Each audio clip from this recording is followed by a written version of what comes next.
غسل جنابت کا طریقہ۔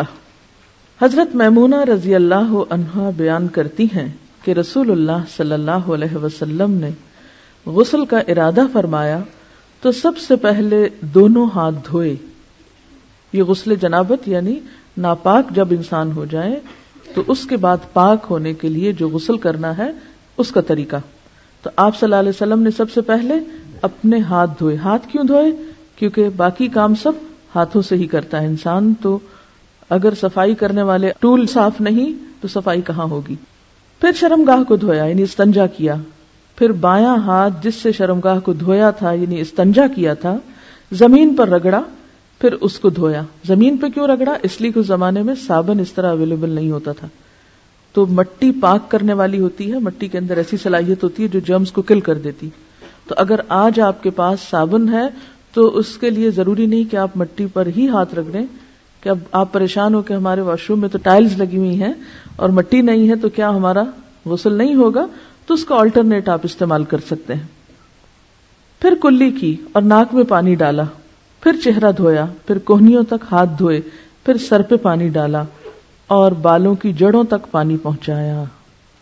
یعنی صرف پانی ڈالا ہی نہیں بلکہ مل کے سر کو بالوں کے جڑ یعنی جہاں سے بال اگتے ہیں اس سارے حصے کو خوب تر کیا۔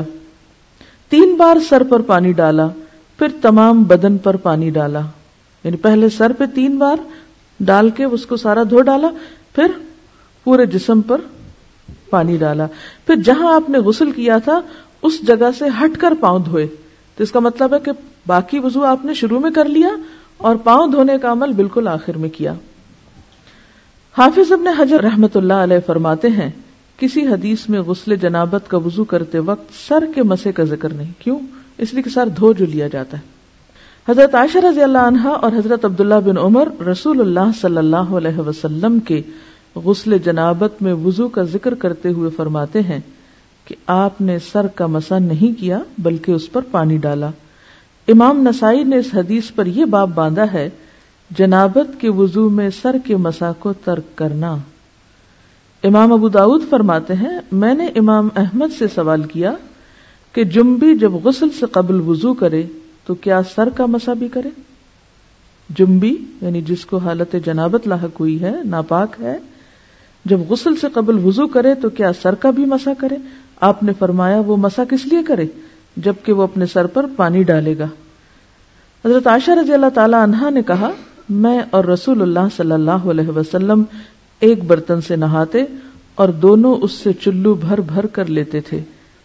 یعنی آج کے دور میں تو آپ کے پاس مگ ہیں اور بہت سی سہولتیں ہیں، تو اس دور میں چلو سے پانی لے کر اپنے اوپر ڈال لیتے تھے۔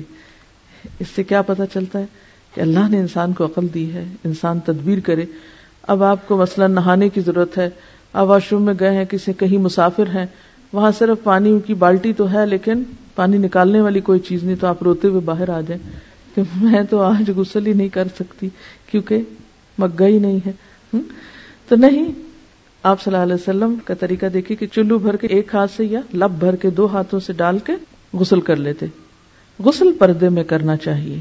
سبحانک اللہم و بحمدک نشہد ان لا الہ الا انت نستغفرک و نتوب الیک۔